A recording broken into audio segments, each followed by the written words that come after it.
Proudly broadcasting from the Richard Philip Cavallaro Studio. WRHU. Hempstead.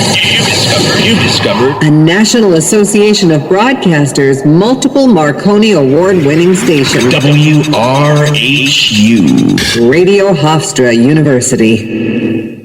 Hofstra's Morning Wake-Up Call. Morning Wake-Up Call. Lively talk. Long Island life. National news. International issues. Through the minds and mouths of Hofstra students. You're listening to the Hofstra Morning Wake-Up Call only on 88.7 FM Radio Hofstra University. All thoughts and opinions stated here on the Hofstra Morning Wake-Up Call do not reflect the views of 88.7 FM WRHU and its management, Hofstra University, as well as its Board of Trustees. All contrasting views can be sent to programming at WRHU.org or to 111 Hofstra University, Hempstead, New York, 11549.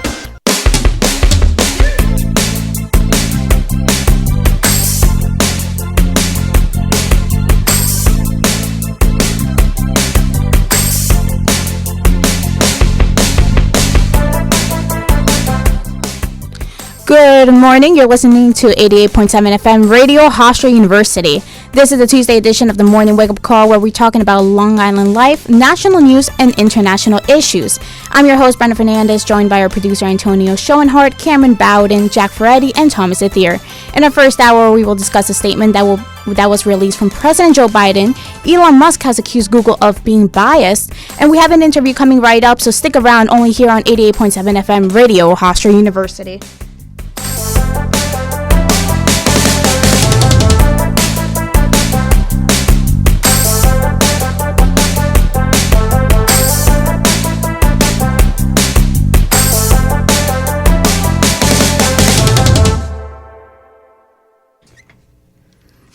Hey everyone, how's it going? Great, doing good over here. How's everybody feeling? Been good. All right. Been good. Starting off to be a strong day. We're back at the station with the morning wake-up call as always. The greatest bunch around.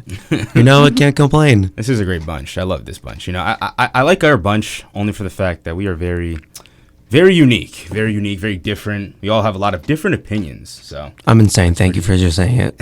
Hey man, you are a good insane, Jack. I actually really do enjoy our time here with us in this past. We have been here since what, May?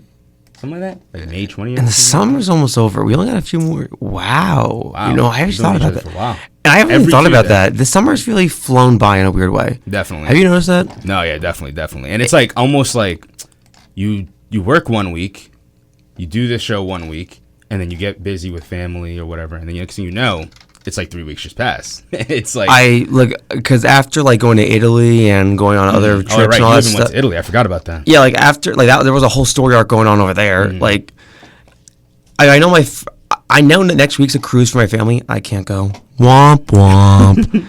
But see, that was probably like the most appropriate time to use the womp womp like ever. But like, a week from it ending, we would have been going back home. Right. And that's just the crazy thing about it. The week from it ending, we go back. That's how a crew vacation works. The week from it ending, we go back to school. And that just kind of shocks me because that cruise is only in like 10 days. Right. So we don't even have a month left. What day does school even start? I believe the first week of September. I know some kids like have different days. It's all over the place. All I know that Hofstra usually ends late and then starts late. Right. Yeah, I think, if I'm not mistaken, I believe September 5th. I could be wrong, though, but September 5th, I believe, is like this. I think that's when I officially go back, so. What about me? About you? Yeah. I mean, I don't know your schedule. I don't know if you have a class later in the week. What did I do to deserve this treatment? Look, Jack, we're all getting education. That's the best thing we could wish for. You like education, Jack? Who likes education? You like education. You know what? It's too early for that kind of question, man. Too early for a question like that? All right, I'm going to ask you then, like, later in the day. All right, then. We'll see if that changes. A wimbo, a wimbo, a wimbo. Now, what are you guys planning on doing today?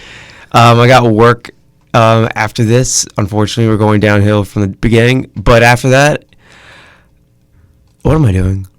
I don't think I got anything else planned today except my other job. Great. Oh, look at you. Busy day for me. Busy day. I mean, Jack got 2 jobs. Actually, technically 3 because I just got an internship. Oh, look at that. Busy man. Philadelphia one. Oh, so I have 2 jobs then too, basically. I mean, Well, I'm gonna consider this radio show on Tuesdays a job too. Well, So fine then. I got jobs. 4. All right, 4. I got 3. Brenda probably got 2 also, right? This is What's that supposed to mean? well, hey, this is her second job too, if you want to consider it. You know? Yeah, that's true. No, yeah, technically. Well, we're gonna count this, and I got this. I work at a theater. I work at an Olive Garden, the one over there. Look at that. Come on down, get our breadsticks. And I also now will be working in Philadelphia doing a film internship where I would be doing production assistance, crew member, like just simple crew production. Would it be lighting, sound design, any of the little things, and it's not paid. Okay. Hey, the experience is. Yeah, that's it. They're covering gas. They're covering gas. and they're covering gas. That's great. And food there. So technically, I'm losing nothing out of it. It's gonna be a great opportunity. Okay, perfect. Well, now we're going to go into a song break. It's called Tonight Looks Good on You by Jason Aldean. Be right back.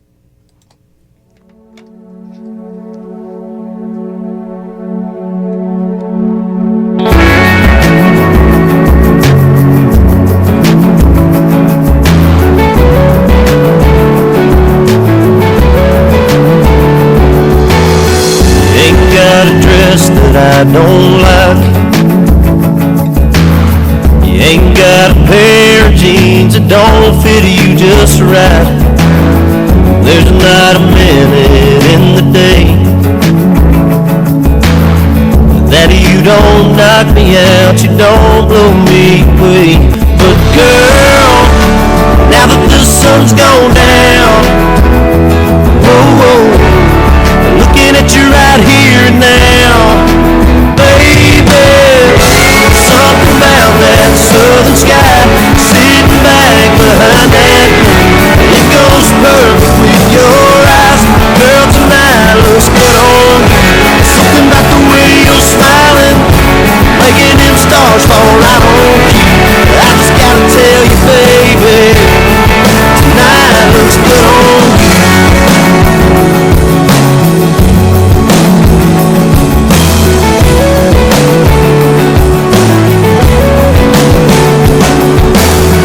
I can taste the midnight on your lips. Makes me just wanna lean in for another kiss. Wind blowing your hair around, girl, it makes me wanna lay you down. You've been beautiful a million times, but I've never seen you look like this. No, something about that southern sky, sitting back behind that moon, it goes perfect with your eyes. Girl, tonight looks good on you. Something about the way you're smiling, making them stars fall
And we are back here on the Tuesday edition of the Morning Wake Up Call. We just listened to Tonight by Smashing Pumpkins, and now we're going to be heading to headlines.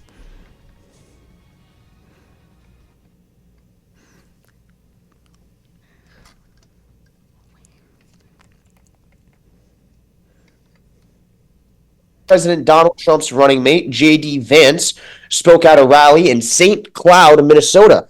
During his speech, he began to shift focus to apparent Democratic nominee Kamala Harris. Particularly, he took the time to discuss illegal immigration and placed the blame on Harris. CNN acquired the audio from the rally.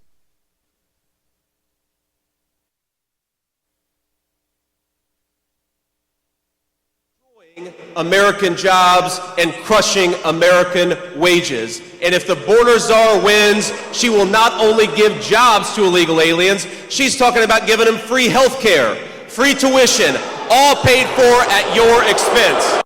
Worst of all, Kamala Harris would happily erode every protection we have to prevent them from voting. She wants to hand over control of our country to people who shouldn't be here in the first place, and we Once cannot Trump let her. took to the stage, he started by speaking out about the Hezbollah missile strike on Israel. He also used it as an opportunity to express how the attacks is the result of in quote, a weak United States president and vice president. CNN once again acquired the audio. Let's take a listen. Before we begin, I want to condemn the evil attack on Israel that took place earlier today. A missile launched by Hezbollah killed at least a dozen children, young children. And they were playing, as you heard, on a soccer field in Israeli territory on the Golan Heights, a place that I recognized during my administration as under Israel's sovereignty. It was a big thing. They've been trying to get it done for 72 years. I got it done in about 1 hour.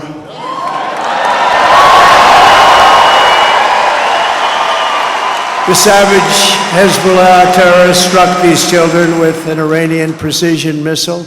Dozens more were wounded in the attack, and sadly, the death toll is probably going to go very substantially higher. Our hearts go out to the families of these innocent children. No parent should have to suffer the terrible loss of a child at the hands of terrorists or anybody else. Today's attack on Israel cannot be forgotten, and it will go down as another moment in history created by a weak and ineffective United States president and vice president. They wouldn't have done this if I were the president. They wouldn't have done it. And they didn't. On the other hand, on the other side of the campaign trail, Kentucky Governor Andy Beshear spoke in Iowa to back Kamala Harris. While speaking against Trump and his camp, he took to the time to speak on various topics, such as how the values of diversity, equity, and inclusion are core values within the Harris administration. He also gave Harris his full support. If you don't know me, I'm the guy who beat Mitch McConnell's hand-picked candidate last November in Kentucky. I'm the guy that beat Donald Trump's hand-picked candidate in the Commonwealth of Kentucky. And together, we're going to help Kamala Harris defeat Donald Trump this November. Sticking with the political world, Senate Majority Leader Chuck Schumer was on CBS's Face the Nation last night, where he spoke upon his relationship with Israel Prime Minister Benjamin Netanyahu. In the past, Schumer has been critical of the choices Netanyahu has made during the course of the Israel-Hamas war. On Face the Nation, he doubled down on his criticism. Well, look, I went to this speech because the relationship between Israel and America is ironclad, and I wanted to show that. But at the same time, as everyone knows, I have serious disagreements with the way Benjamin Netanyahu has conducted these policies. Yesterday, Venezuelans from all across the world cast their votes for Venezuela's next president. While many had hoped for Edmundo González Urrutia to win, the election had actually been called for the current president, Nicolas Maduro. Many Venezuelans around the entire world were left heartbroken, while those within the country itself celebrated. CNN captured his formal acceptance of the election win. Let's take a listen. Y asumo I assume the mandate of the public to be your president and take our country to peace and prosperity, to national unity through dialogue, and to make this result as irreversible as peace, equality, national independence, and the dignity of a country. I'm Cameron Bowden, and I'll have more on this in the second hour of today's show. And those are your first hour national and international headlines here on the Tuesday edition of the Morning Wake Up Call. It is the 30th of July. Over here in Spain, it's looking pretty good. Pretty good day. I'm probably going to go to the beach later, but I want to know what the vibes are like over by Hempstead. What's going on over there? Thank you for that, Antonio. So, for today's weather forecast, it is currently 75 degrees outside of our WRHU studios here at Hofstra. And up in the air, sunny and clear skies this morning, as the rest of the day should remain the same, with an expected high of 83 degrees during the day and a low of 72 in the evening. All right, awesome. So pretty solid, not too bad. 83 high is pretty good, you know, not going to be too hot, also not going to be too cold. It's going to be just nice. Hopefully the summer, you know, I wish the summer was more like that every single day, but I guess, you know, you can't really be too choosy when it comes to Mother Nature. But listen, what we can be choosy with, though, is we can be choosy with what we want to do with our vote in November. That's right. I just transitioned us back into the political world, I should say, because as we all know, last week, President Biden released a statement stating that he is withdrawing from the upcoming presidential election and that he is completely endorsing his vice president, Kamala Harris. Republicans have used this as an opportunity to say that the Democratic Party are scared and are in panic, while many Democrats feel as if this is a breath of fresh air that was much needed. Trump and Vance have already been on the offensive toward Kamala, and we have, as we just discussed and as you actually just heard earlier in the headlines, they took various shots at the vice president during a rally in Minnesota. And basically, you know, the entire thing that they're going on is that they're going on that, you know, the Democratic Party didn't necessarily hold a proper primary. Instead, all the delegates are just, you know, backing under the current vice president. And it isn't the most, quote unquote, democratic process, you know, when it comes to electing a presidential nominee. Now, if you ask me, if I give my own little 2 cents in here, I think it would only make sense that if all the delegates in the Democratic Party, with the exception of maybe like one or two, were backing, you know, President Biden, then it would only make sense that they would also back the vice president, considering that, you know, they're a ticket. But I can see where the argument stems from. But I want to hear what you guys have to say or what you guys are thinking about all of this. I mean, I'll start because I'm huge into this, the politics realm. This is like one of my favorite things to do. Presidential elections are my favorite years. Overall, the sort of overwhelming response that I've seen from a lot of left-leaning people are that they're very excited for Kamala to take the lead in the Democratic nomination. But I've also seen this really weird change up from, and not necessarily weird in a negative way, but it's interesting because I've seen on a lot of social media platforms that a lot of left-leaning people, a lot of Democrats, have started to kind of almost actually have a little bit of fight in them. Prior, when Biden was running, I felt like there was not a lot of pushback against Donald Trump, Project 2025. I mean, there was some here and there, and there was a lot of it came from more like far left-leaning people, but you didn't necessarily see many centrist people. I think the centrist moderate voters really were more focused on how old Biden was, and they kind of ignored the fact that there were other things happening around that. But now that Kamala's kind of taken the lead, we're seeing like a vast, overwhelming support from Democrats to, you know, kind of support her. But we're also seeing this kind of change up in the way that they are fighting back against Republicans in general. Like a lot of people are calling Republicans weird and sort of, you know, not necessarily making up, but bringing up kind of things that the vice presidential nominee for the Republican Party, J.D. Vance, has said, things like that. It's really interesting because it's not something that you saw prior when Biden was running, but it's now something that you're really seeing with Kamala running. It's like a vast mobilization of the Democratic Party against sort of the, you know, Republican ticket. Yeah, and the other thing I also want to bring up, because I do agree with what you're saying. It's also very interesting because I don't know if anyone watches the Late Show with Stephen Colbert, but Bernie Sanders was actually on last week, and he'd said something pretty interesting. That was pretty much along the lines that obviously he's anti-Trump and he's going to do everything to vote against Trump, but he was also saying that he hasn't heard the exact things that he wants to hear from Harris. WRHU is underwritten in part by. So when it comes to that, what he's basically, alluding to is that he is probably going to end up obviously endorsing Harris. That seems like the most obvious thing. But he went off specifically and he was talking about that he wants to know what she is going to do specifically for middle class workers and middle class Americans. As we know, Bernie Sanders, he's when it comes to senators in general, he's one of the senators that cares, I would say, the most about the middle class.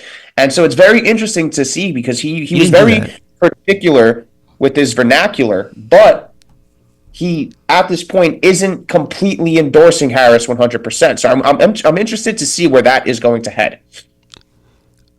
Yeah, certainly. I think there's also like the question of Harris stepping in to begin with, like.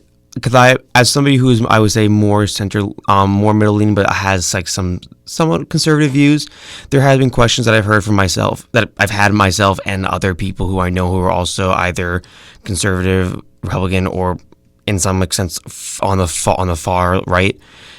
Essentially, the idea that again Kamala kind of came in out of nowhere, and it came across as to a lot of people that I know, as kind of that this was all planned from the start, and essentially throwing in Kamala was kind of a last second deal, which kind of frustrated a lot of people, because I think a lot of us had already known that Joe Biden was already starting, like his age was starting to get to him, and there were clear signs that he was starting to essentially, whether it could be dementia or just age or stress, there were things on his mind that were starting to get to him, and he wasn't able to always keep himself clear of mind. So I saw a lot of people then going to Kamala essentially attacking as they knew this from the start, and clearly they were just trying to essentially in some way keep her out of office for a certain amount of time. Now the running theory was that essentially they were trying to keep her out until essentially the DNC, so that people would not be able to see her in action and then say anything could happen as a result. And it was clear that they wanted to keep her in for some reason, as RFK Jr. even stated on Fox News at one point, and I believe ABC7. No, not ABC7. My bad. He had straight up said that all other liberal news sources such as CNN, ABC, NBC, they had all denied him privilege of even being on their shows to talk about his beliefs. So there was a question going around of if they wanted to keep Kamala in power, or keep Biden in there just to let Kamala be in. Now that's just a hypothetical that I've read about. I do not know anything beyond that. I'm just throwing that out there as one of the thoughts, the biggest thought that I've heard of from the conservative perspective. And while obviously the story is the head-to-head battle between Trump and Harris, there are also some other aspects that seem to get a bit overlooked. One of those seems to be the U.S. Green Movement. And how Harris's administration will tackle carbon emissions and climate activism. WRHU's own Alyssa Harper spoke to Gregory Beischer, who is the CEO of Alaska Energy Metals. They spoke about the, quote, green future of the United States and whether we will see more or less climate activism under a Harris presidency. Let's take a listen. You're tuned in to the morning wake-up call on 88.7 FM WRHU. I'm Alyssa Harper, joined today by Gregory Beischer, a geologist and mining engineer technologist who is the CEO, president, and director of Alaska Energy Metals, a corporation working to sustainably deliver the critical materials needed for national security and a brighter future. Hi, Greg. It's nice to speak with you today. Same with you, Alyssa. Thank you. So my first question for you today is if Kamala Harris or Donald Trump who appear to be the main two candidates who will face off in the November election, if either of them were to be elected into office, how will energy policies towards energy conversion change? Energy conversion, so you mean like an electrical energy expansion, I assume. I mean, the country has been moving towards more electrification, particularly electric vehicles, but also large scale, grid scale energy storage. I mean, we're generating more and more electricity by solar and renewable energy, but we have to store that energy so it's there when we need it. So all of these things are happening, and I'm not too sure what the outcome will be given the two candidates. Certainly the Democrats have encouraged electrification of our society. I think that the wheel is in motion, and it's going to keep. We're going to keep electrifying our society no matter what, because it simply makes sense to diversify our energy supplies. Certainly it seems the Trump administration was, and if reelected, probably would be more encouraging of energy derived from petroleum. But I think it only makes sense that they would continue to encourage an expansion into electrical energy as well. So staying on the topic of the Democratic Party and their views leaning more towards electric energy, do you think that Kamala Harris as a Democratic candidate is more likely to keep or change policies that have been enforced by Biden? I don't know for sure. I honestly don't know a lot about Kamala Harris, but I would suspect that if she's elected, she would generally tend to keep the same policies in place that the Democratic Party has adopted in the last 4 years. So switching over to the Republican Party and their candidate, Donald Trump, do you believe that Donald Trump would change and alter policies previously enforced by Biden? Well, I think he would, and I think I heard him say that he would repeal mandates that mandate electric vehicle expansion and conversion. So I think would be a different approach. It seems that the Democrats mandated these changes.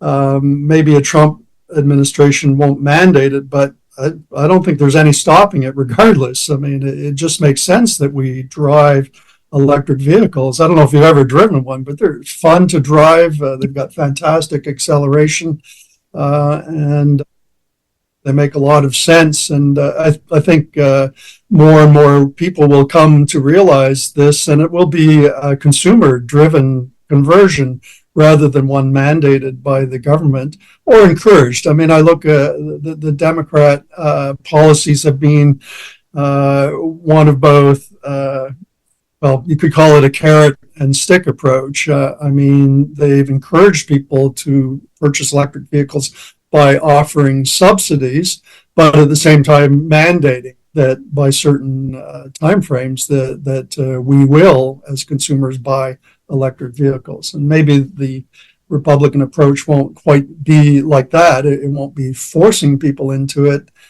Maybe they'll continue to encourage people, induce people through subsidies or things like that. But in my view, there's no going back now. The wheel's in motion.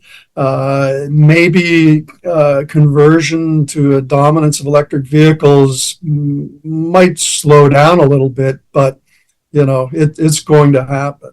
I think especially as the technology improves on range. I think already an electric vehicle in cities works just fine. I think the range is an issue. I live in Alaska, and I can imagine for other people where there's long distance driving involved that electric some people have reservations about the range of their electric vehicle, but certainly in an urban environment, EVs work great, and people will adopt them regardless of the government. If Donald Trump wins and he does end up repealing energy policies put in place by Biden and the Democratic Party, what effect could the repeal of those policies have on the environment?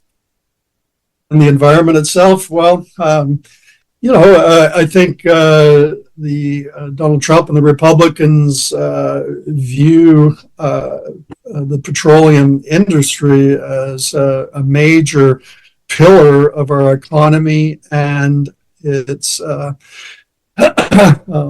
it's just an extremely important industry to the health of our country and its energy independence. But electric energy can be too. So, it can help make us completely independent of any other country in the world. What approach, a Trump administration might take, I don't really know.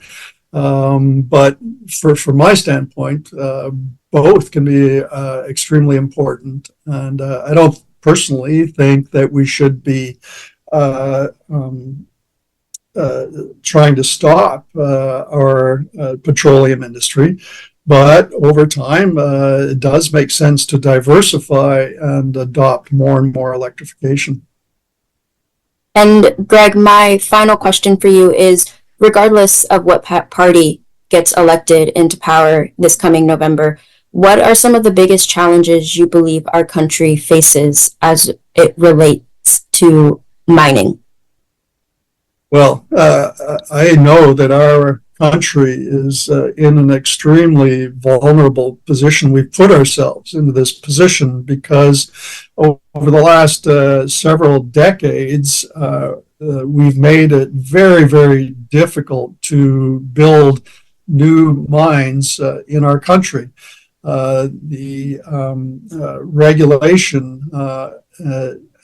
seems to be very deep and hard to wade through to get a new mine into production. But at the same time, we've given up supply lines of metals from other countries all over the world. China, in particular, I see has recognized the importance of metals to the energy future. And for all other purposes for which we use metals, and they have, really worked hard to secure metal supply lines in Africa, South America, the South Pacific, and so we've abandoned them. We've just thought, it seems as a country it's not that important, but it is. It really is, and I think it.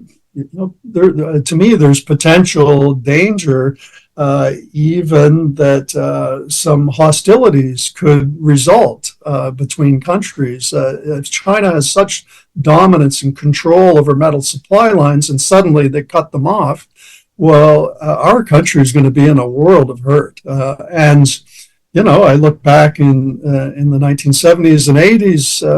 Our country essentially went to war to protect petroleum supply lines, oil supply lines. And, I hope the heck it doesn't come to that again, but it's possible. And I just think our country needs, honestly, to wake up and realize how important metals are to our everyday life. They are literally all around us.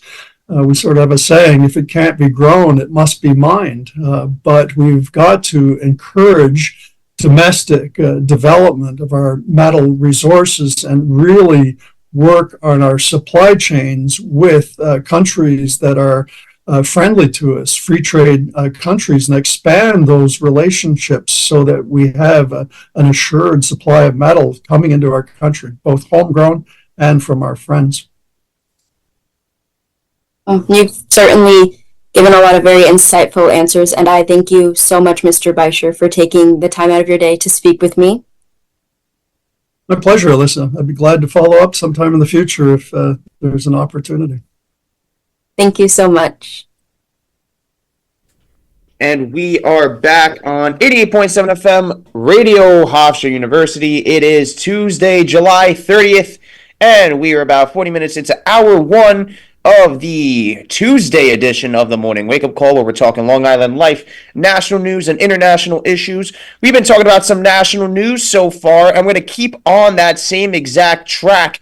But we're going to take a step back from the politics, and we're going to go way out west, actually, southwest. As you remember, on July 8th, Hurricane Beryl hit the United States, okay? And even though to many, it didn't seem as horrible as, hurricanes of the past, like Hurricane Katrina or Hurricane Sandy or anything like that, Hurricane Beryl still left some devastating damage. And we have more on that right now. Yeah, Antonio, like you were saying, Hurricane Beryl, which made landfall on July 8th in the Houston region of Texas, was quite the natural disaster to remember. After just 6 years following the catastrophic Hurricane Harvey, which took over 100 lives, Beryl set up shop in Houston region, leaving its residents powerless for more than a week in its sweltering heat, flooding and housing damages, as well as 36 deaths caused from the horrific hurricane. Here, several weeks later, as the city is attempting to get back to 100% normalcy, the hurricanes understandably put a lot of individuals into rough economic positions due to their repair costs and people not being able to go to work, with just some people returning this past week. Although some districts are still without power and still considered to be in the middle of a storm, I was fortunate to have been joined by Cleveland, Texas resident William Reyes, who actually shared first-hand experience and how him and his family have actually managed now after the hurricane. So let's take a listen. Good morning, Long Island. This is Thomas Ithier with the Morning Wake Up Call, and today I am pleased to have been joined by Cleveland, Texas local William Reyes. Will, how are you doing today, my friend? Yeah, I'm doing great. Just glad that hurricane's over with and ready to have this interview. Right, great. You sound thrilled, my friend. You sound thrilled. You sound like we're ready to get it rolling. And like you said, touching on the hurricane and everything, Will, right. We've all seen the news. We've all seen the headlines, the videos, the aftermath of what Hurricane Beryl has entailed.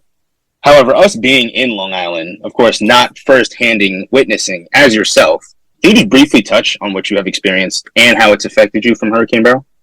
All right, yeah. I got a whole synopsis of it. So, shoot. All right. I had gone to sleep, and I was doing some laundry right before I went to sleep, and then I woke up, and I just hear the wind going crazy, and I'm just like, oh, okay, so this is the hurricane. And the raining stopped pretty early on, but I was supposed to go to work on that day, which was Monday, July 8th. But I told my boss I couldn't come in. I feel like the winds might cause an accident with the car. So I called in, and then after that, I was there all day. We lost power pretty short after I realized, or I called in, I think around 12 or so p.m. That's when I lost power. And pretty much, but soon after, the next morning, the heat started really kicking in. Like, it didn't settle in until really the next day, I would say. And, being in Texas in July without AC, you can imagine how, hard of a situation that is. And most people did lose power. Most people didn't have generators. So Monday, I'd actually gone out to try to, in the afternoon or so, around 6 or 7 p.m., I went to go and, I was just looking out, trying to see, how the damage was done. And I seen trees, on the roads, and I seen full-out power outages in entire, towns that are nearby. On that day, it was pitch black. There was no power from anywhere, and the traffic lights were gone, and there were such long lines at the gas stations. It literally looked like a scene from a zombie apocalypse movie, and I was just so surprised that it was this much like commotion, given the fact that it was only just a Category 1 hurricane. I'd imagine this is something you'd see from like at least a 3, but maybe that's just me. So I know you were mentioning, about your family. How would you say you and your family are holding up now? I know you mentioned you guys got your power back. Now, how are you guys holding up after the events? I mean, financially speaking, I think that this just really, set me back a bit, unfortunately. But we're doing a bit better now. It's just, trying to, recoup a couple things. And up until Wednesday, my brother actually was fortunate enough to find a hotel in Beaumont, Texas, which was an hour away, or my bad, an hour and a half away from where we live. So our family packed our things and we settled to go to that hotel because he had that hotel from Wednesday to Saturday of that week. And so we were like, well, we gotta stay over there because, we don't know when the power is going to get back, because when we were waiting, while we were waiting throughout the week, they said that the power would be back until Saturday or even Sunday or even as late as Monday of the following week, which would be this Monday. So it we didn't know exactly quite when we were getting power back, and so we stayed at that hotel from Wednesday to Saturday, and I didn't have any. This is just a personal thing for me. Like, I didn't have any days scheduled throughout that week except for that Monday that I was supposed to come in. So what I would typically do if I don't have all my days off, I would just do DoorDash. But you can imagine I wasn't even able to do that because the places were out of power. So, I was losing money. I was spending so much money trying to eat out every single day, and going to these far places, hour and a half away from where I live, spending gas. And it wasn't until we went to Beaumont that time when we went to the hotel that I was actually able to do some DoorDash on Thursday and Friday. And then Saturday we had to leave in the morning. We managed to actually get power back on Sunday of last week, which was almost a week ago, because today's Saturday. So, yeah, it's been. I basically had no power for almost an entire week, and I would have to travel, to all these different areas just to have power, or,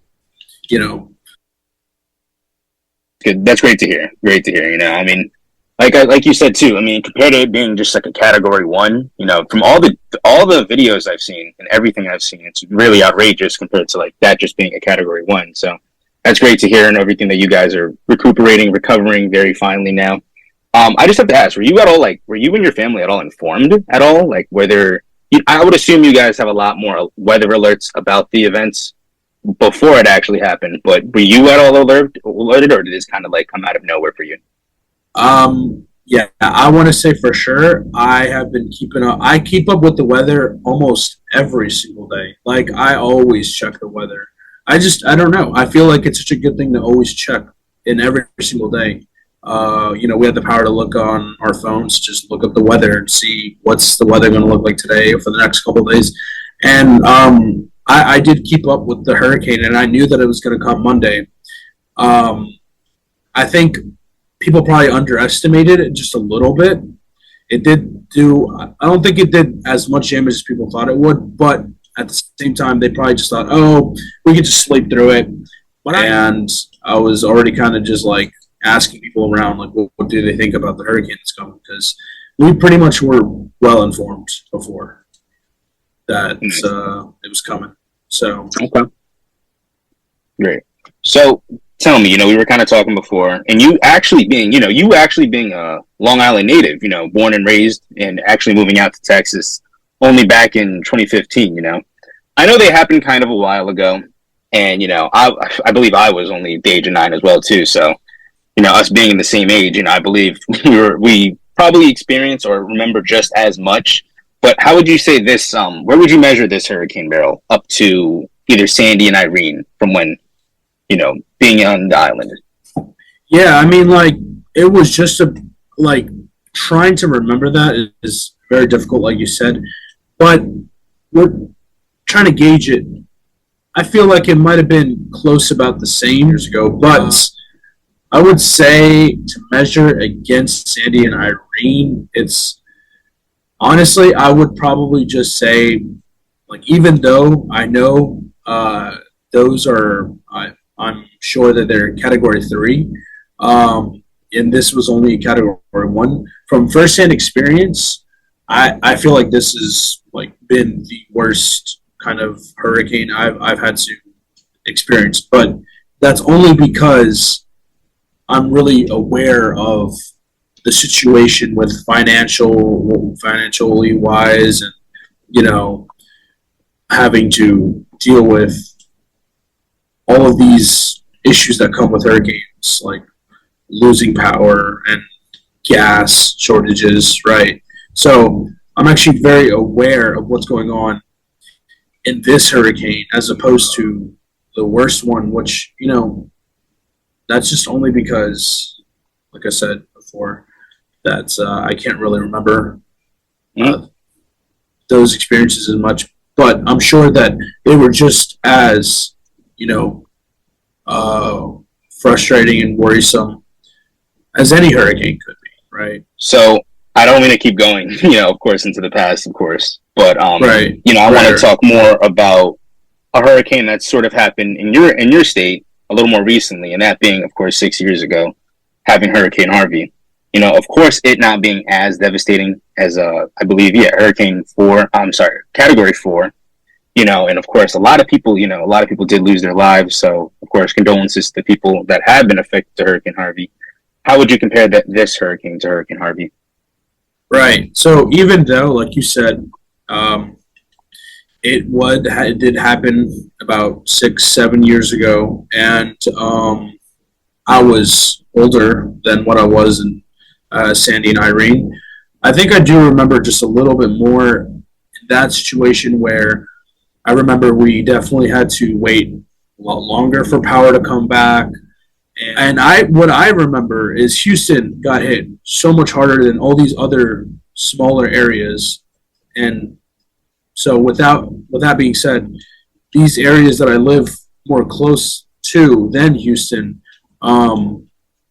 did get affected, obviously, really heavily, but Houston was way worse. I mean, they said that the flooding must have been maybe 4 feet. It was really tall from what they were saying. I do remember seeing flooding and, having to wait even longer than what I waited for, because this was only just about, 6 days for me to wait until I got my power back. It must have been at least 2 to 3 weeks that we had to wait until our power came back. Those were the struggles. I would say, yeah, Harvey was definitely worse. And that is one thing that I can remember just a little bit more than what just recently happened with Beryl. But, I mean, it's a little bit different because even though, I still know and remember that Harvey was, undoubtedly worse than Beryl, I feel like I just mentioned with Sandy and Irene, me having the firsthand, knowledge and witness of, financial issues, power issues, gas issues, all these things that I, as a 14, as a 9-year-old, I'm not really entirely too aware of, but now as a 21-year-old, I'm very aware of them. And it's definitely, I will never forget Hurricane Beryl, because of all the issues that I had to face. But it was Harvey, as worse as it was than Beryl. I want to make it clear that it's also just me remembering, like having this so fresh in my head. Definitely feels like it was just as bad, even though realistically it might have not have been. But it's just kind of recency, I guess. Is the no, that, it's great to hear that you and your family are recovering well. You guys got power and returned to work and everything. I'm glad to hear that. Last question for me. Is there anything that you would like to share to people who you mentioned, there might be people still struggling with power outage or any other aftermath caused by Beryl. Is there anything that you would like to share to them? Yeah, so I mean, if people are still without power at this rate, I would definitely just say it should come back soon because there might still be people without power, and to those people, I would definitely say, be close to people around you. Ask people close to you like for help, definitely. And look for resources that are nearby. We had FEMA come over here actually, and they were giving away, food and other resources, right? So, like, there is help. You can always find help. That's the one thing I think people should know is that regardless of where you are and, like, you might feel like it's hopeless, but there is help around and there's resources to gather. You just need to go looking for them. And so I would definitely say for those that don't have power, go out and look for those resources because you need them, Well, William, thank you so very much for joining me today. I appreciate the time and the information and the insight that you have given us today. And, I hope you and your family continue to have a great day. Yeah, and you too. And I appreciate you having me here. Thank you. Of course. Thank you. All right, and we are once again right back here on 88.7 FM Radio Hofstra University. It is the Tuesday edition of the Morning Wake Up Call where we're talking Long Island life, national news, and international issues. We were just talking about the impact Hurricane Beryl had on Texas from somebody who lives in Texas. A huge shout out to the one and only Thomas Ithier for acquiring that interview. Now, we discussed a little bit earlier the whole, Trump versus Harris, and then we also talked about whether or not Harris is going to, keep the same green incentives as President Biden. But there's also something else happening within the political world.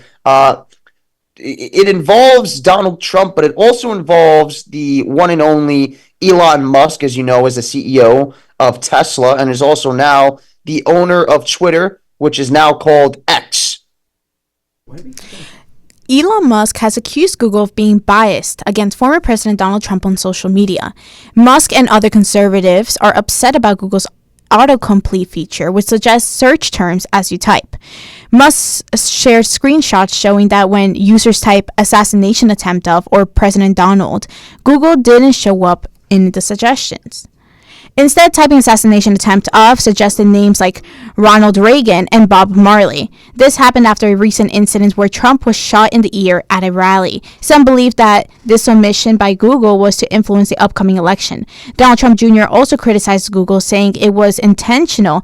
It was an intentional election interference to help Kamala Harris. When NBC News tested the search terms, they found similar results, with Trump not appearing in the autocomplete predictions. Musk claimed Google had a search ban on Trump because of this. Google responded saying their autocomplete feature was having issues with search related to the past presidents and current vice president. They're working on fixing this currently and said no manual action was taken against Trump. Musk continued to criticize Google, showing more examples where searches about Trump brought up results about Harris instead, and Google explained that their labels are automatically generated based on common topics in news articles and can change over time.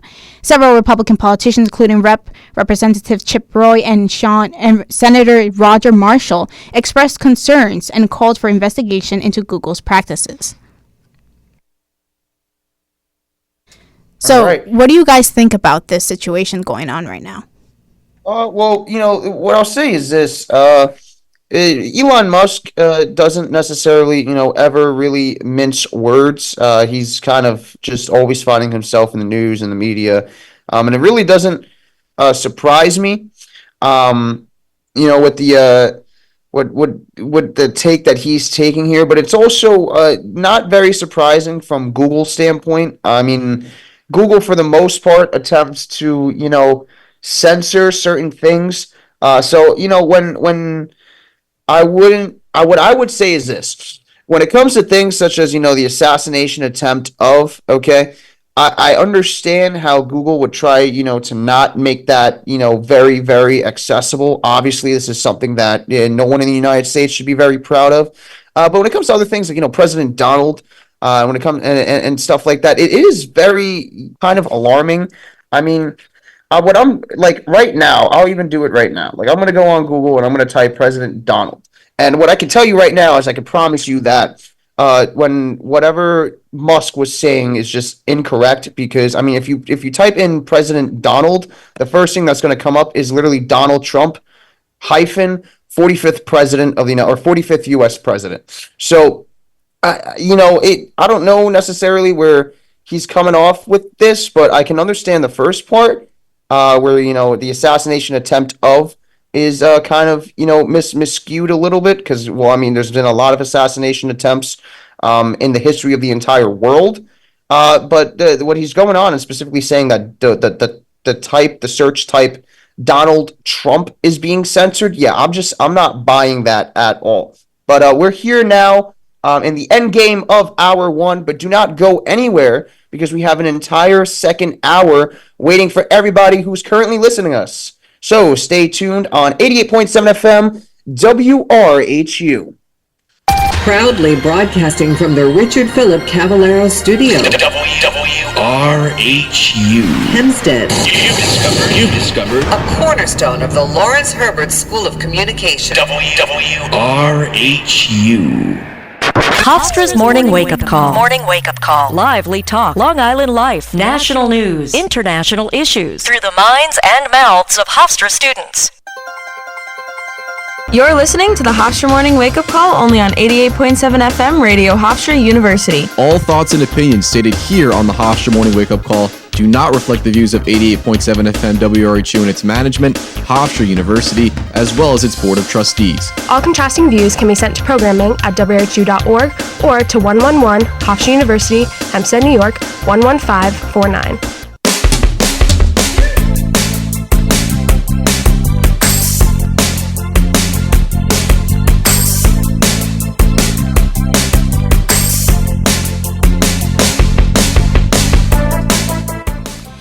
Thank you for joining us here on 88.7 FM Radio Hofstra University. We're in hour two of today's morning wake-up call where we're talking about Long Island life, national news, and international issues. I'm your host, Brenda Fernandez, joined by our producer, Antonio Schoenhart, Cameron Bowden, Jack Ferretti, and Thomas Ithier. In this second hour, breakdown of the Venezuelan presidential election, free rabies shots in Nassau County, and some news from the Olympics and the Marvel Cinematic Universe. We'll be right back.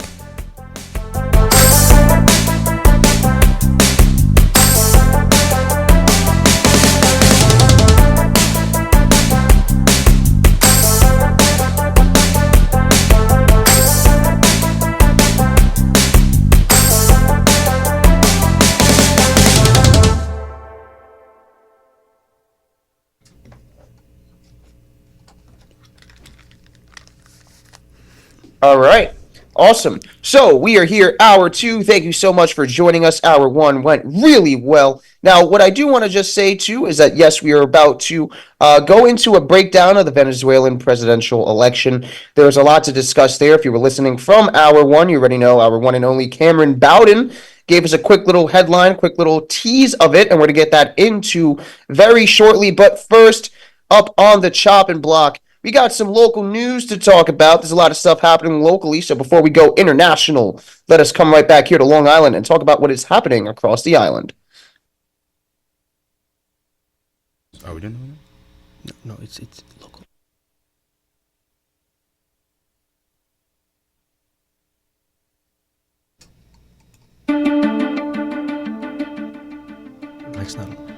64-year-old Stephen Schwally has been indicted on 4 counts of second-degree murder for allegedly crashing his SUV into a Deer Park nail salon while intoxicated, resulting in the death of 3 employees and a customer.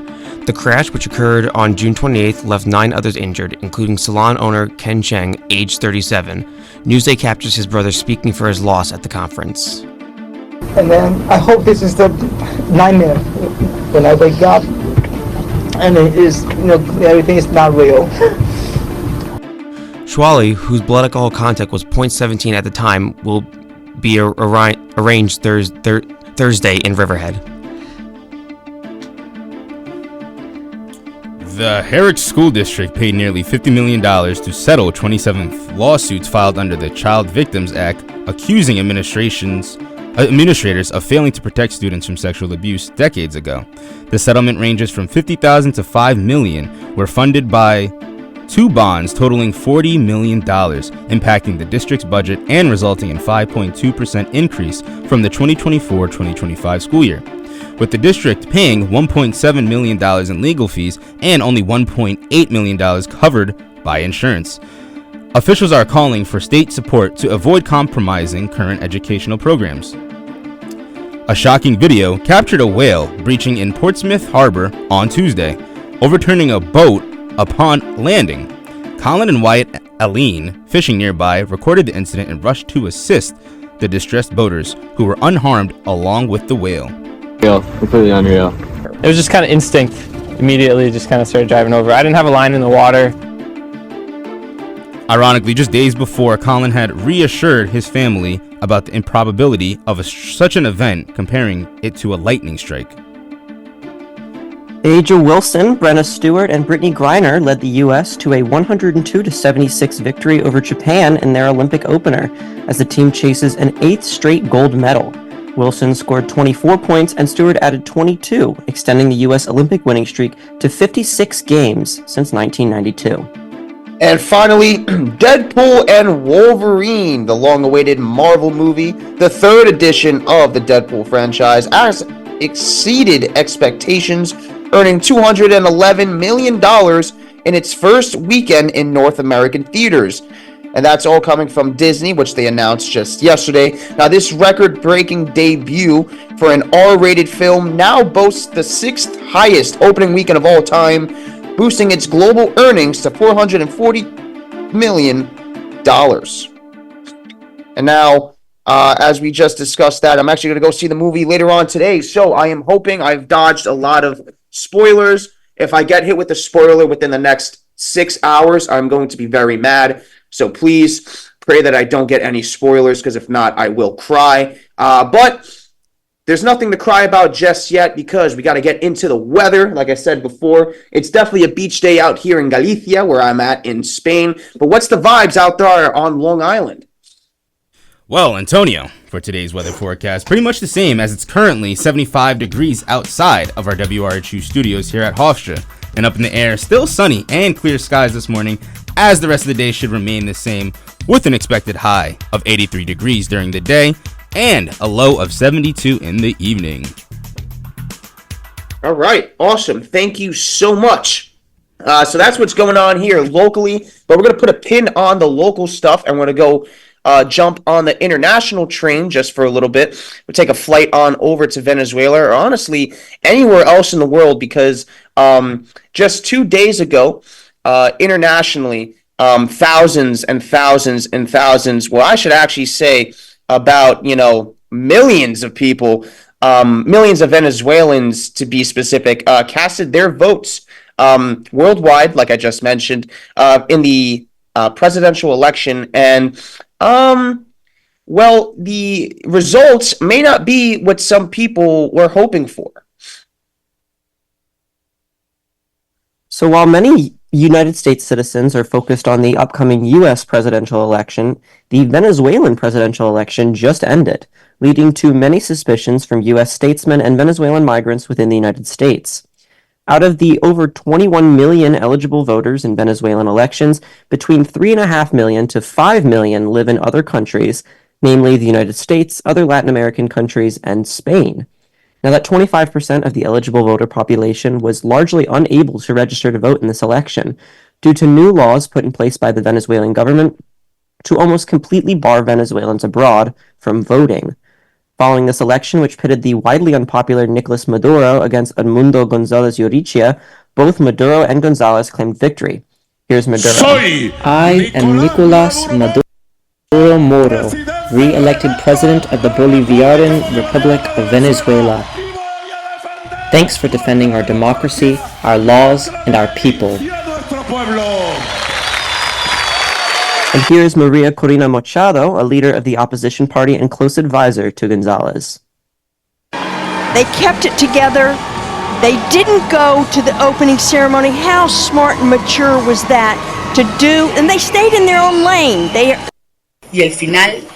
end will be the truth coming through and the respect for the popular sovereignty that was expressed today, and which chose Edmundo Gonzalez Urrutia as the next president of Venezuela. Both of those sounds were from the New York Times. Just yesterday, the National Electoral Council claimed that Maduro had won with 51% of the votes, but many local Latin American countries and superpowers abroad worldwide have waited to recognize those results. Many Venezuelans have fled their country because of harsh political and economic environments put in place by Maduro's government. And many election monitors abroad have said that the barring of these voters is equivalent to widespread election fraud, as those nearly 25% of voters would theoretically vote in opposition to Maduro. Some of those Venezuelan migrants live within New York City and also face difficulties in trying to register to vote, or refuse to even try, knowing that the rules that the Venezuelan government put in place leading up to this election. Today, WRHU's Morning Wake-Up Call is joined by Irina Zuckerman, a U.S. national security and human rights lawyer and geopolitical analyst. Thank you for joining us, Ms. Zuckerman. Thank you so much for the opportunity to be here. So I'd first like to ask, when it comes to this election, what role does Venezuela and the Maduro government in general play in affecting the South American region, and how can these election results impact that further? In some ways, Venezuela is a bellwether of political change in Latin America. In other ways, it is a shaper of policies. It's at one point was a very prosperous country. It had more oil than Saudi Arabia. It was considered one of the main energy trading partners, sources of imports of oil for the United States. But decades of destructive policies and authoritarianism have turned it into essentially a failed state where the middle class has been decimated, where millions of people have been forced to flee abroad for economic or human rights reasons, and where increasingly there is a crackdown on any sort of political freedom. And more importantly, Venezuelans military and intelligence are backed by Cuba, which in turn is very closely affiliated with Russia, China, and Iran. So these state actors, which have been playing an increasing and growing role in South America, are using Venezuela as a sort of proxy to spread influence across the region. So you will frequently find Venezuela-associated intelligence networks operating in other countries, creating foundations for similar political turns in other Latin American countries, and closely associating with cartels and in other undemocratic regimes as well. It's Antonio speaking now. Thank you for joining us here, Irina. I want to now talk about the United States Secretary of State Anthony Blinken actually spoke out in a press conference urging that all votes, both national and international, be properly counted to ensure a safe and fair election result. Now, Edmundo Gonzalez Urrutia, his camp has already called the results unfair and unjust. So is there any chance that there's foul play going on here, or are the results that we're seeing the actual results that were sent in? There's no chance that this election hasn't been stolen. In fact, hilariously, and no one is commenting on this, when Maduro's team announced the results, the total added up to the unbelievable 109%, which is obviously an indication that someone messed up with the math in creating the final numbers. Meanwhile, the opposition came out with evidence showing that at 73% of the tallied votes, they were ahead. So the numbers claiming otherwise have been obviously fabricated. So, in the sense that these numbers are fabricated, what is the next steps moving forward? Because it seems as if Maduro already has taken the official claim to win. He had an entire he spoke to the nation yesterday. But my question now here is what happens going forward? How does this get reversed? How does democracy win out in this case? A lot will depend on the United States. In fact, we are seeing a repetition of similar events that have happened in the past few years in Iran. There's already a gathering storm. We're seeing protests breaking out on the streets in Venezuela with masses of people disputing the election results. The only three countries to recognize the outcome were Russia, China, and Iran, all of which are supporters of the Maduro regime and direct benefactors of his policies. Everyone else condemned it, so there's zero international legitimacy to Maduro making these claims. There's zero domestic legitimacy given that people are rallying on the streets and producing evidence that the election results are fraudulent. Even the Communist Party, which previously endorsed and supported Maduro, is beginning to side with some of the protesters, which indicates that they are not sure about the final outcome of all of this, and they're not willing to put all their eggs in one basket. So a couple of things are likely to happen in the next few days. The protests are going to probably grow and put more pressure on the regime to respond to the claims and to call for a transparent international investigation. Maduro has various choices in how to react. He can try to wait it out. He can try to come up with explanations, engage the opposition in some sort of discussion. After all, he was promised the lifting of U.S. sanctions if the election was transparent and fair, and he took full advantage of that and did not deliver. But he can also go in a more authoritarian direction, and he can try to enforce obscure laws to break up the protests. If they persist, he can use force, even deadly force, as has happened in Iran and other countries recently, and that can lead to chaos, international condemnations, reimpositions of sanctions. If Venezuela is isolated enough as a result of these claims, can there be an internal coup that will cause Maduro to have to flee the country? Will the military and the intelligence services decide that propping him up is just not worth the effort and side with the opposition? It's not clear. It could really go either way at this point, or Maduro can be wise, can manipulate the situation, can selectively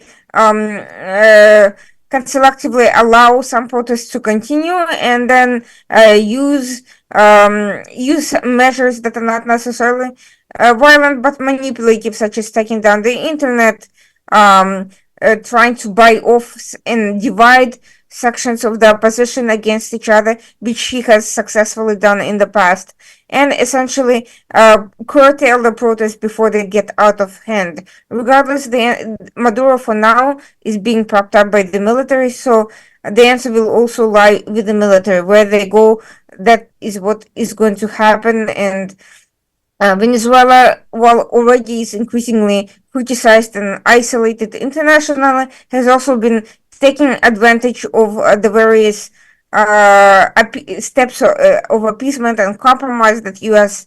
has tried to put forward to resolve diplomatically the differences. So, of course, a lot will then depend on the U.S.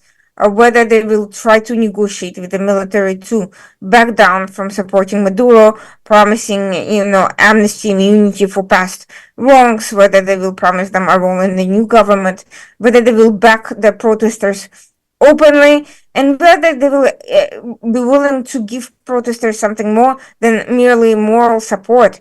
because that has not really worked out well.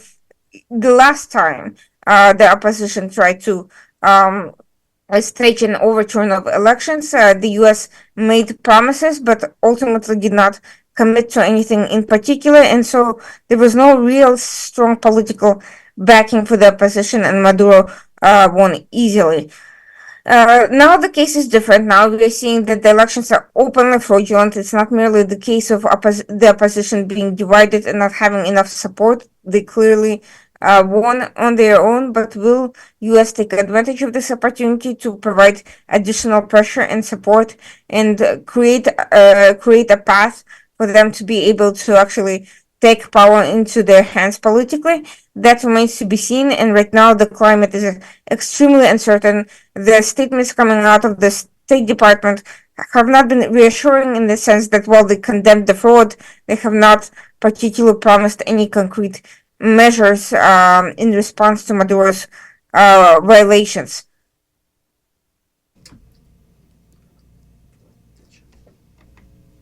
Jack Freddy here for WRHU. Thank you so much for joining us this morning. So, this will be Maduro's third 6-year term, yet it seems as if many Venezuelans in the US and even in Spain have not been so pleased. And while those within the mainland were torn between happy and melancholy emotions, I'm curious, why is there such a difference between the international Venezuelans, the way they're feeling, and those who are currently living in the country? Well, unfortunately, the Venezuelans living in the country are not particularly free to express their opinions, and the Venezuelans abroad, many of them are quite dissatisfied with the outcome. They were obviously hoping for something different to happen, but it's not to say that everyone who left the country did so for reasons of freedom and democracy. Some have left for entirely economic reasons, and many of them supported people who had different claims to Maduro. Actually had pretty similar policies. So the issue is not necessarily with the political lack of political freedom, but with the economic mismanagement and corruption. It's not to say that the overwhelming majority of people doesn't want him gone, but a lot of people have been opposed to him for different reasons. It's not a monolith reason for criticizing his regime. And some people are also careful about expressing their opinions because they have families remaining in Venezuela, and so they are concerned that if their public reactions are excessively critical of Maduro in the election results, they will not, their family members and friends can suffer for that. Finally, there is some truth to the fact that not everyone trusts the opposition. There's a long history of the opposition being controlled, split, manipulated, or simply divided and ineffective. So there's a lot of skepticism about what comes after if Maduro does fall. Good morning. My name is Brenda Fernandez. Now, one of the questions that I wanted to ask was, what does this current election mean in terms of dictatorship and specifically the geopolitical climate of Latin America? Well, interestingly enough, unlike previous elections where there's appeared to be some level of legitimacy for Maduro, however horrible the policies and the outcome here, it is becoming increasingly clear that his level of authoritarianism has crossed the lines of outright election meddling and co-optation, the fact that he has no popular support, no institutional support, and has to steal the elections in order to remain in power. And the next step after that, down the ladder of less and less legitimacy, is the use of force to retain power. If the protests do not stop or grow sufficiently riotous and out of hand.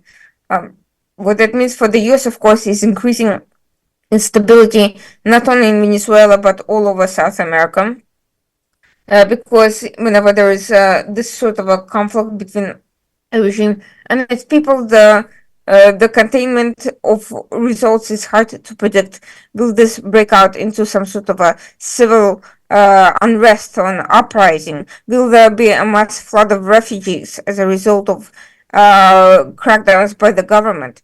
Will this mean that other countries and friendly regimes to Maduro could get involved and send their own forces to support the regime against any uprisings? A lot of this can also provide a chaotic opportunity for bad actors, terrorist organizations, other regimes to infiltrate, to take advantage, to stage attacks even on the U.S., to send in people over the border that present a security threat to the U.S. So there are many opportunities that can go seriously awry depending on how it's handled. Thank you so much. This is Cameron Bowden once again. My question sort of stems from how is this election going to impact those Venezuelans who had to flee their countries and who are now living abroad in other countries, other Latin American countries, the US, Spain? What is this election going to do to them? I think they're watching it closely to see if this could be the beginning of the end for Maduro and maybe a beginning of some transition process to a less authoritarian system. I'm not sure that it will necessarily bring about a better, significant and rapid improvement, but it could bring an opposition that is less authoritarian, more amenable to negotiations with other parties, more inclusive and more open to cooperation with the U.S. and other pro-Western countries in the region. I think many of them are hoping for some sort of an opening of that sort in order to be able to at least come back to visit their families, have better and easier communication, be able to benefit from a situation and see the country restored to some level of international legitimacy. But I think we are still a far cry from there. For now, there's actually a moment of danger for Venezuelans abroad. I think many of them feel they need to be extra careful because when the regime is threatened with the possibility of a fall, this is when they become more paranoid, more aggressive, when they start sending out surveillance and intimidation against diasporas abroad, perhaps with the help of the Russians, Iranians, and the Chinese, and where even people who are not really activists on the front line of the human rights defenses and the political change, but who are merely critical of the current developments, they could themselves find themselves with the repercussions and the expansion of this authoritarianism even abroad. Irina, I want to thank you so much for joining us here on the Morning Wake Up Call. Your time means a lot to us, and thank you for taking time out of your morning to enlighten us a little bit. I appreciate the opportunity. It was a great discussion. Thank you so much. Absolutely. And now we're going to move away from the international aspect of things. And as you know, here in the second hour, we like to bring stuff locally. And that's exactly what we're going to get into right now, because actually today, there are going to be free rabies vaccinations to be offered to pet owners throughout all of Nassau County. So the Nassau County Health Department, as I just mentioned, is going to offer a free rabies vaccination clinic at the Hempstead Town Animal Shelter right here, very close to Hofstra University. And this is happening not only today, but it will also be held on August 21st from 10 a.m. to 2 p.m. So if you have an animal of any sort, cat, dog, who knows, maybe even have like an iguana or something. And for those maybe who have squirrels or any other rodents, if you want to make sure that your animal will not get rabies, well, bring them to the clinic. So for those of you who may not know exactly what rabies is, because, well, it is kind of rare to come across rabies, if we're being honestly, as my phone rings in the background. Do not pay any attention to that.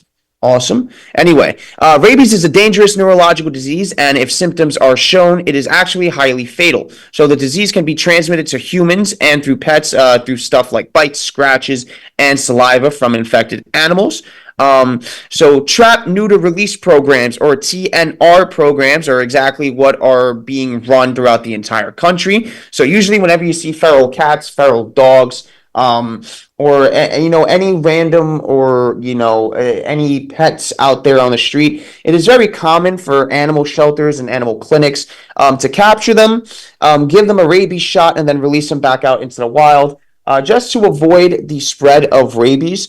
Thankfully, we haven't really had a huge spread of rabies in a very, very long time. The last time there was actually a case of rabies in Nassau County was in 2016. But it's one of those diseases that, yes, it is very rare to come across it, but it's also one of those diseases that we actually don't have a cure for. So if it doesn't get caught, in its early stages, there's practically no coming back from it, to kind of put it in the best way possible. But I don't know. What do you guys think? If you guys have any animals, you're going to take them to go get some rabies shots, or are your animals already pinched?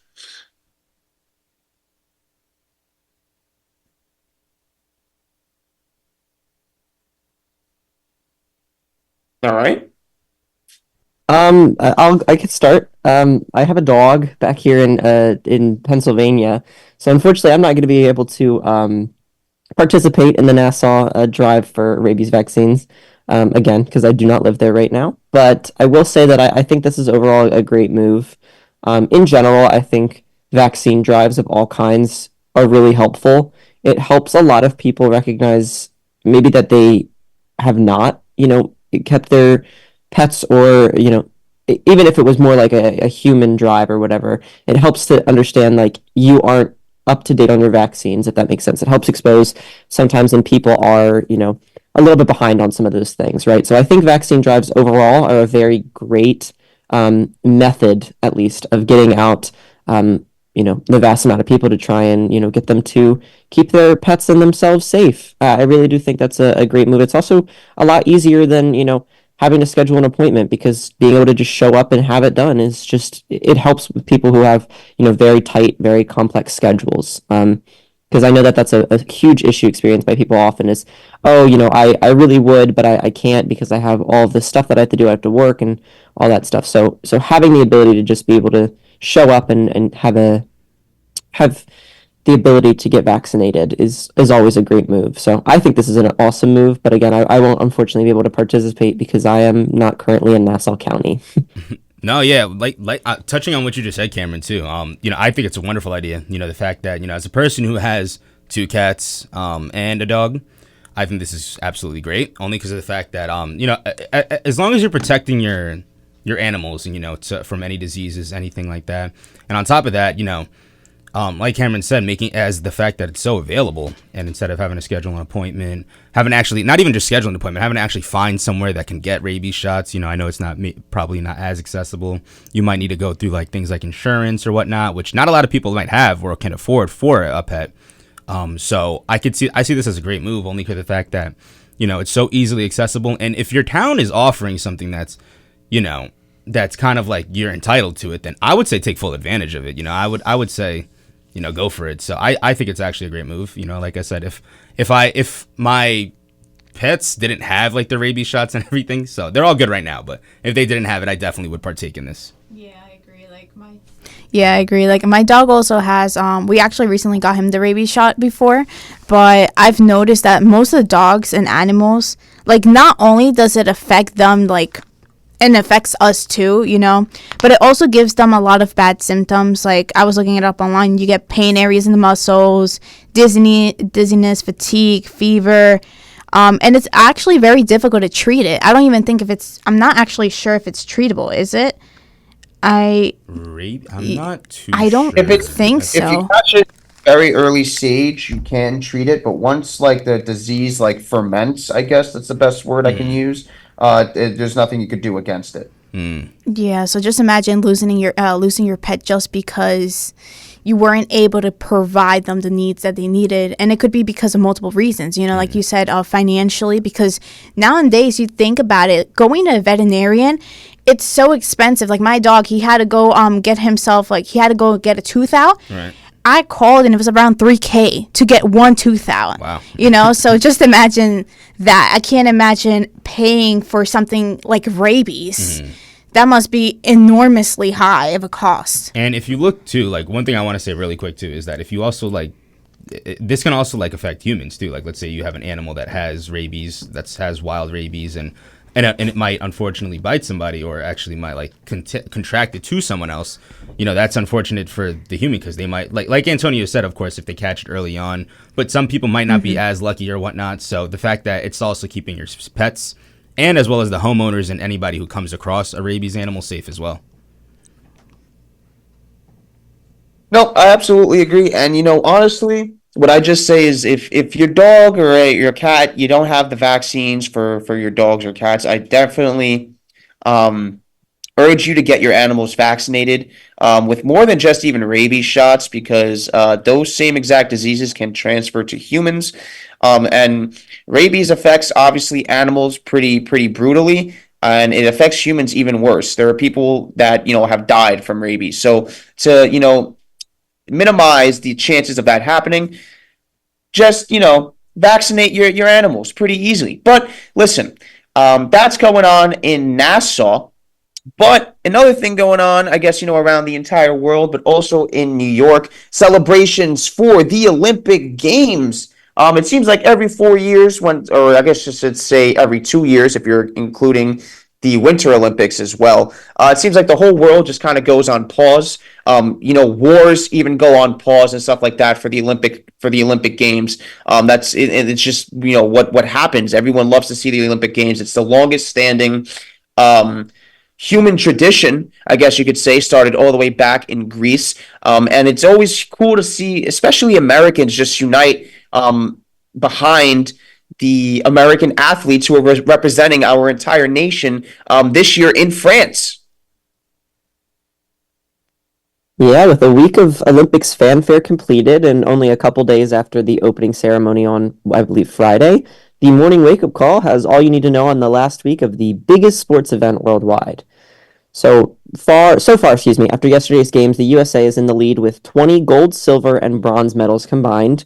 France is in second with 16 medals, and Japan is in third with 12 medals. But again, that's subject to change depending on what day you're watching. Today, we could have vastly different numbers, so you got to stay tuned to all the games that are happening today. So some of the biggest headlines from the past week. We have the first U.S. medals that were won by Cassidy Cook and Sarah Bacon for their synchronized diving, which they took the silver medal home for the U.S. They kept it together.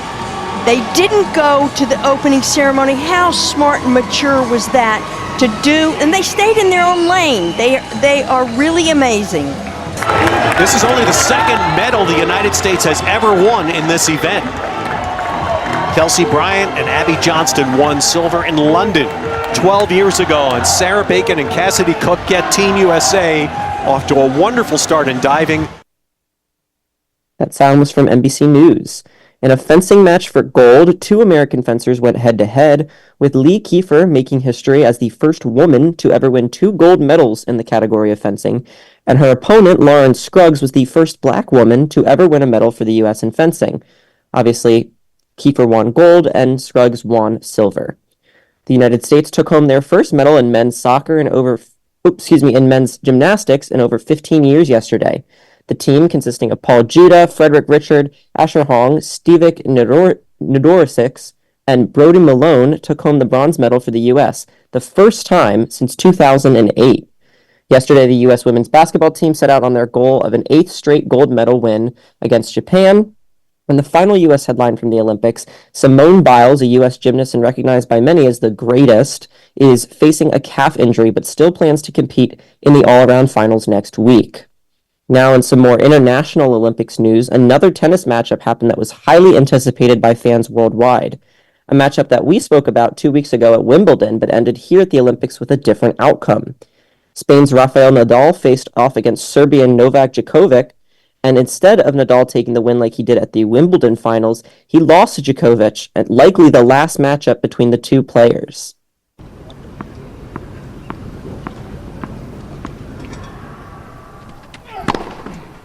Yes, set a match. Djokovic. There it is. Set to love. 6-1. 6-4. Let's see this. This ought to be sweet. Yeah. So now their head-to-head record, 31-29, this head-to-head. In straight sets, Serbia gets the win. Now, another pretty big headline was the spying scandal, which some of you might know. This was one of the only incidents of spying in Olympic history, and what essentially happened was the Canadian women's soccer team, better known as the football team, flew a drone over their opponent New Zealand's training site to try and get a little bit more information ahead of their game. Now, eventually this was discovered, and the team was docked 6 points, making it impossible for them to win a medal in the competition. Additionally, the head coach of Canada's women's soccer team and 2 assistant coaches were banned for a year from participating. It broke yesterday that the team is planning on appealing their 6-point deduction to FIFA. And finally, French swimmer Léon Marchand set a new world record in the 400-meter individual medley swimming competition, beating out a record previously set by U.S. swimmer Michael Phelps in 2008. Marchand won that gold medal for France. That's been your recap of the last week in Olympic sports, and I'm sure over the next couple days, we are bound to see some more historic moments. Thank you so much, Cameron. And yes, the Olympics have been so fun, so entertaining to watch so far.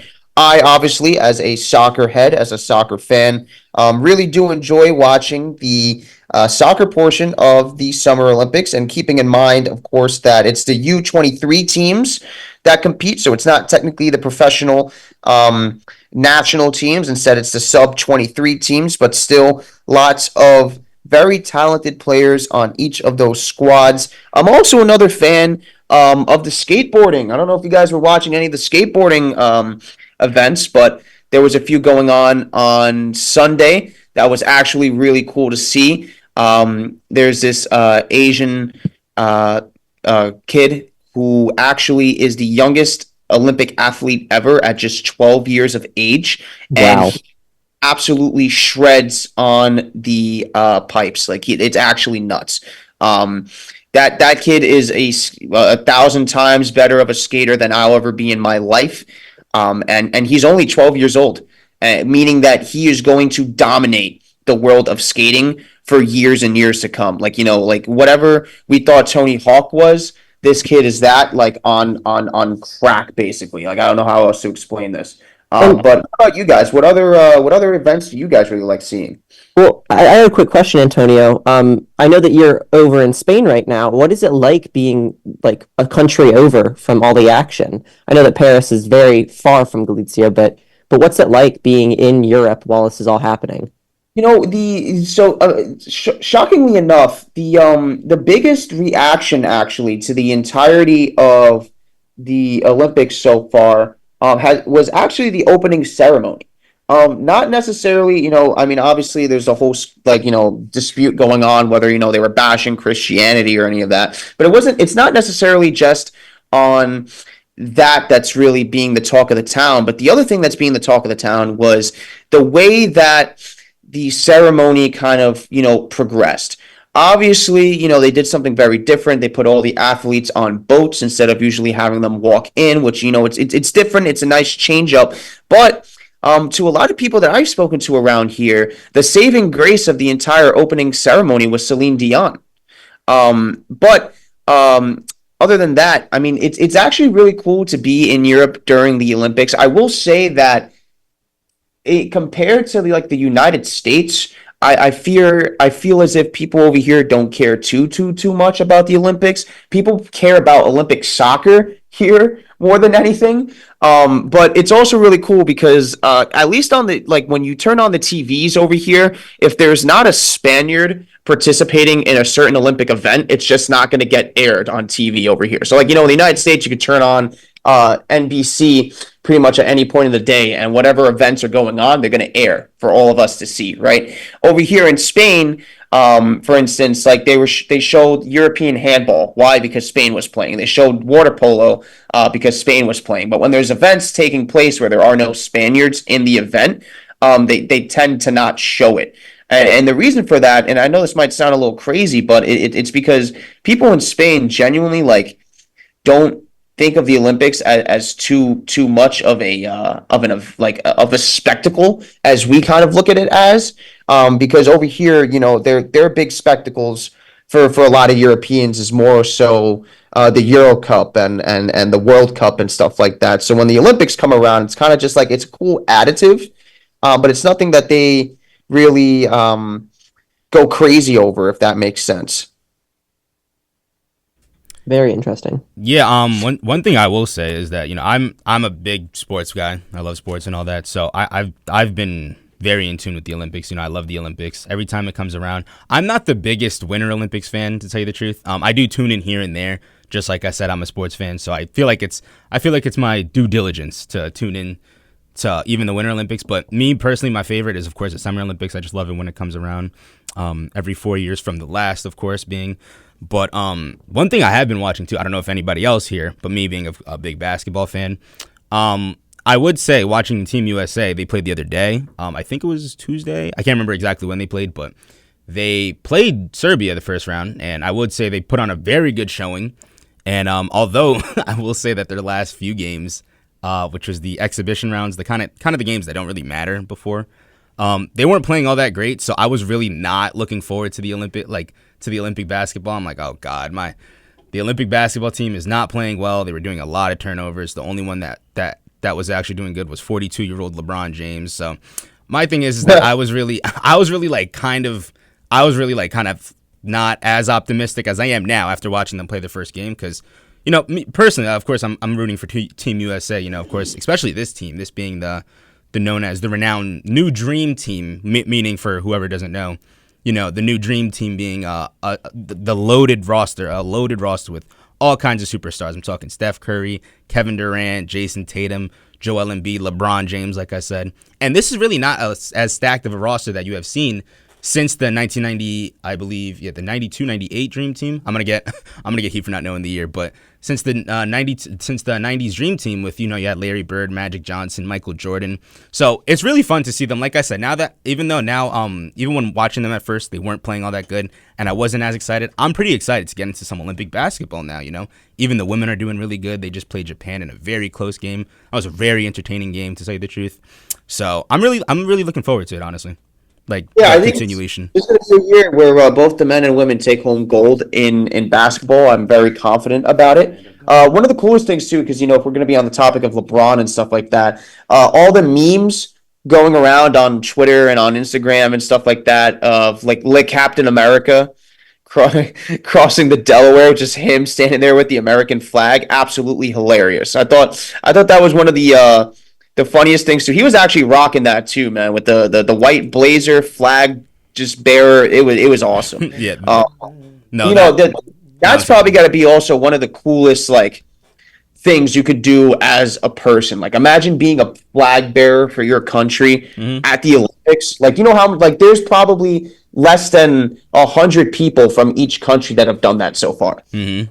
And like I mentioned, it's only every 4 years too, so it's not there was no guarantee that he was going to do that the 4 years before, or the 4 years before. So it's really, like you said, it's really an honor to walk out with a flag like that. And while we're still on the topic real quick of LeBron, I wanted to say, I thought it was kind of funny how, I can't remember her name right now. She's an Olympic, she's track and field. She's an Olympic USA track and field competitor. And she actually was showing herself that this is the first time, the first time she's partaking in the Olympics. And she shared herself a picture. This is just showing how long LeBron has actually been in the NBA for. She showed herself a picture in LeBron's senior year. So mind you, LeBron never went to college. After his senior year of high school, he went straight into the NBA. So in LeBron's senior year, while this girl was in middle school, she took a picture of him. Now, fast forward 20-something years later, and they got off the same Team USA bus going into the Olympics. So, and she even shared the picture on her Instagram and took another updated picture with LeBron. So I thought that was kind of funny. It really goes to show how long LeBron's been in the NBA for, and how old I really feel, because he came in the league when I was 1, and now here I am 20 years later. So it's kind of wild, honestly. Listen, I've actually been keeping up with some of the sports that I've been keeping up in the Olympics are the not so famous sports, I guess you can call them. Mm-hmm. And essentially, I'm talking about. Listen, I don't know if you guys were watching the Olympic surfing, but that was absolutely sick. Really?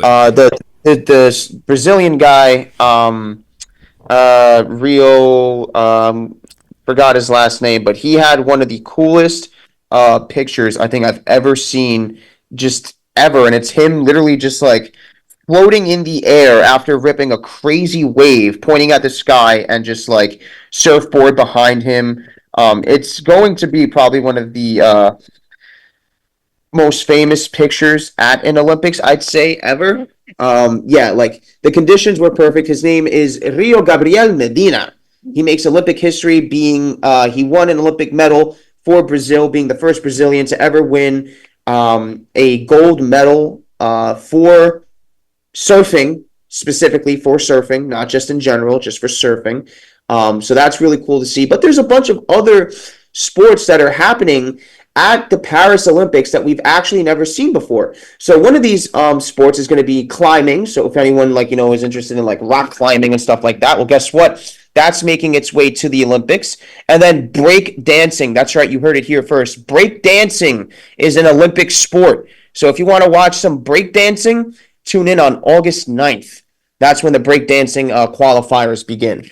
But yeah, it's going to be an absolute blast. I'm actually so excited for the breakdancing because I genuinely don't know how how that makes its way into the Olympics before like a sport like baseball or something. But I'm cool. I'm so excited to see it. But I want to talk about something else that I'm excited to see, and that is Deadpool and Wolverine. I mentioned it earlier. I'm actually going to watch it later on tonight. I've avoided spoilers for the most part, and I better avoid spoilers for the next few hours, but I am so excited. But what's going on in the world of the MCU with Deadpool and Wolverine? Yeah, so as you were mentioning, Deadpool just coming out recently, later this weekend. Marvel's latest movie to hit the MCU world, Deadpool and Wolverine, has been setting record-breaking numbers just 3 days into its release. The movie had a huge box office weekend with ticket sales above Sunday's estimate of $205 million, which now stands as the biggest opening weekend of the year and the largest ever for an R-rated film, smashing the previous record held from its previous installment of Deadpool 2.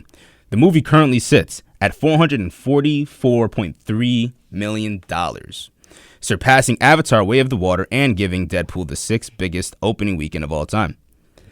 Deadpool and Wolverine is seated in 8th place between the Avengers at $207 million and Black Panther at $202 million, bumping Avengers: Age of Ultron out of the top 10.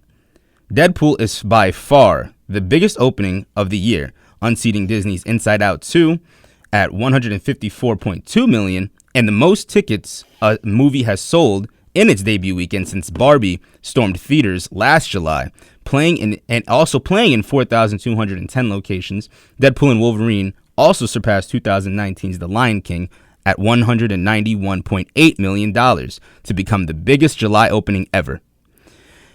These numbers are previously thought to have been impossible for an R-rated film, and it's safe to say Deadpool and Wolverine has certainly taken the crown as the best released movie this year with such dominant box office numbers. Therefore, the success and positive feedback from the fans and criticisms on the movie, Marvel fans should be encouraged to watch the latest edition of the Deadpool franchise, as Deadpool and Wolverine is currently out now in theaters. I think since the first show that we did together for the summer, we've been talking about the Deadpool and Wolverine, and we kind of all were like, I know at least I was geeked. I know Jack was pretty excited. Tom, I know you were excited as well. I know Cameron was excited. I'm pretty sure Cameron said they were excited. But the thing is that this movie, the hype for this movie was actually so big because, first of all, Marvel's kind of been in a slump. I think we can all agree that Marvel's been in a little bit of a slump, and this movie was going to be its saving grace. But not only is this movie going to be its saving grace, but it's actually they basically had after the entire thing happened with Jonathan Majors, right? They had to kind of scrap all their plans for like the next 6-7 years and redo everything. And that's currently what they're doing. And Deadpool and Wolverine apparently opens up the gateway for the next two Avenger films, which we're actually going to get into right now, which is going to deal with Doctor Doom, right? One of the biggest villains in the Marvel franchise ever. And then also Secret Wars or Secret Invasion. Secret Wars is going to be the craziest movie, and I'm telling you this, we're 2 years out from, or 3 years out from Secret Wars. It is going to be the craziest movie Marvel has ever released, because it is going to show us that our superheroes that we've been loving for a long time are actually Skrull. Think about that. Think about like the Winter Soldier being a Skrull, or like Spider-Man being a Skrull. Because in various comics, Spider-Man is actually a Skrull. So I'm just tossing that out there. But what are you guys thinking? Are you guys going to see the movie? Have you guys seen the movie? What's on your mind? So me and Jack were actually talking, like, what's it called, before the show, a little bit. So we have actually already seen the movie. We're not going to give spoilers. Don't worry, Antonio. We're not going to give any spoilers. Iron Man dies. Yeah. Oh, a little bit of a 6-year flashback there. I haven't watched that one yet. That's your problem. Oh well. Sorry, but what is it? Basically, my personal reaction, I like the movie. I think you're gonna I think you're gonna really like the movie, Antonio. I give it a solid 8, maybe 9 out of 10. That's my personal thoughts on it, but I thought it was good. I liked it. Yeah. I think it's pretty good. What are your thoughts on it, Jack? Like I said before when we were talking, I enjoyed it, and again, no spoilers, but in my opinion, if I'm being completely honest, it was my least favorite of the 3. I enjoy the other 2 more, and I think this one, again, we won't go into too much detail, but we know stuff is happening in this movie that's related to the multiverse. It's straight up announced in the trailer. And in my honest opinion, I think that it didn't take the best advantage of this concept. I thought it was very much... It's a very fun movie, I'll say that. It's a very fun movie, but I don't think it's much more than that. And I guess a part of me wished it was a little more. But again, it's a very fun movie, and it's a crowd pleaser for sure. I mean, there's a reason these numbers are so high, and the audience scores are so high. It has an A cinema score. It's certified Rotten Tomato score is 97% for the audience. And again, I think no matter... And as far as like the idea of if the MCU is saved, after watching it, I don't look at this movie and think it's like it's an MCU saver. Ironically, it's very much still a Deadpool movie that focuses more on itself, in a sense. So I don't look... It's very similar to Guardians 3 in a sense, where, like, yeah, it was really good, but I didn't watch this thinking it completely set the standard for what we should expect for the MCU moving forward. And it was more so just an outlier that was just fun on its own right, which, ironically, the best MCU movies... A lot of the best MCU movies are the ones that are usually the ones that are more self-contained stories that don't focus on the whole, whether it be like the Guardians films or say like Winter Soldier or Civil War is very much a penultimate. But let me ask you this. So how do you think, moving forward, now obviously that they announced who was going to be playing Doctor Doom and everything, and clearly they're going to go off of the comic arc, which is the demon behind the armor, where in an alternate multiverse, Tony Stark is actually not Iron Man, but he's Doctor Doom. What do you think about that? So yeah, so my opinion, what they're going to be doing is they're going to make it a Tony Stark variant, multiverse wise. Like it's going to be a Tony Stark that say grew up a different life and as a result turned into Victor Von Doom. Which I'll be honest, when I first heard that, I wasn't very excited, and I think it comes down to timing. Like, I've heard people use the word desperate, and then other people responding with, well, it wasn't considered desperate when Toby and Andrew were brought back, or Wolverine being brought back. Again, I think it's very much a timing thing. When Andrew was brought back and Toby, those speculations came out, like, in 2020. So, that was a whole year of COVID, and the last film we saw was Far From Home. So, there wasn't that really the MCU is get bad or dying phase yet. Then we had 2021 where you had a few hits and misses, like Falcon and Winter Soldier, Wanda, they were well received. Shang-Chi was well received, but obviously Black Widow was mixed, and Eternals was the first like poorly received MCU movie ever. And then No Way Home came out and it was very beloved by many people. And then you look at, say, Wolverine was announced in, I believe it was late 2022. So again, that MCU fatigue was starting to sink in because again, the projects were becoming more hit and miss. That year you had Thor: Love and Thunder, which was very negatively received. Doctor Strange 2, which was mixed. She-Hulk. You had Moon Knight, which both didn't receive the greatest reception, and then it came out, and we were like, okay, this is still working. Then 2023 was like the big final straw for a lot of people. Ant-Man and the Wasp was not good for a lot of people. Secret Invasion. So there was just a very negative reception to the MCU. And now with and Kang obviously being removed, obviously because of the unfortunate allegations with Jonathan Majors. So again, this comes across to a lot of people as a last-ditch effort to try to keep the franchise alive. Now, granted, Deadpool just proved that there's a lot of interest still, so let's see what happens. Yep. And on that note, we're here in the end game. You guys like that? I always use that. I got it. Appropriate for this one now. Oh, what a good pun there. I understood that reference. Our Tuesday edition of the Morning Wake Up Call. I want to thank everybody for tuning in. And you're going to catch us, this crew, back on Tuesday. But for anyone else who wants to get another edition of a live Morning Wake Up Call this week, tune in on Wednesday, same time, 7 to 9 a.m. We're going to talk Long Island life, national news, and international issues. I'm Antonio Schoenhart, joined by Brenda Fernandez, Jack Ferretti, Thomas Ithier, and Cameron Bowden. Have a great day, Long Island.